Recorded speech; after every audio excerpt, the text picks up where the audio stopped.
Gojo Satoru, जो कि jujutsu Kaisen के अंदर सबसे स्ट्रॉन्गेस्ट सॉर्सरर है। तो ऐसा क्या हुआ था उसकी लाइफ में जिसकी वजह से वो आज इतना ताकतवर है। गोजो सातोरू और गोजो क्लैन में जन्म लेने के बाद ही जुजुत्सु काइसेन वर्ल्ड वर्ल्ड में सॉर्सरर और कर्सेस के अंदर का बैलेंस बिगड़ने लगता है।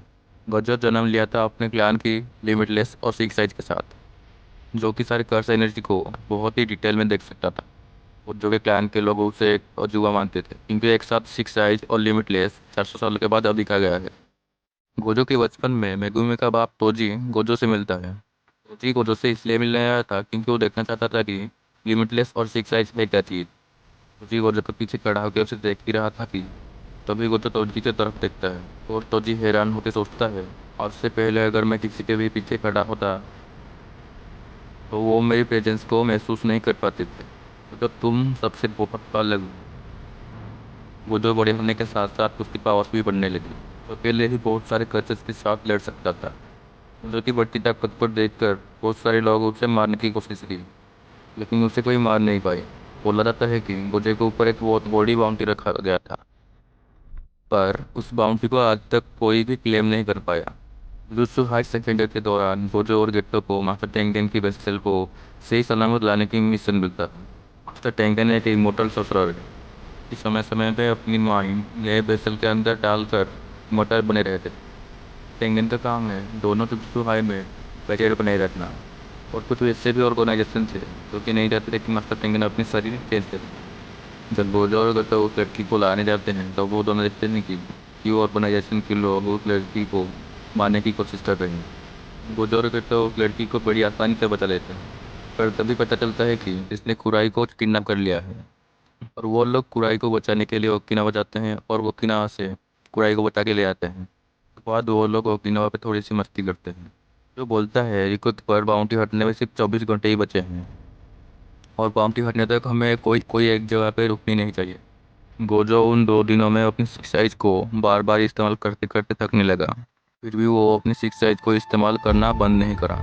दौरान गोजो और गेटो की रिको से अच्छी दोस्ती हो जाती है। ये गोजो और गेटो रिको से कहते हैं, अगर तुम एक बेसल नहीं बनना चाहती तो हम दोनों तुम्हारी मदद जरूर करेंगे। पिनावा से निकलने के बाद रिको के ऊपर से बाउंटी हट जाती है।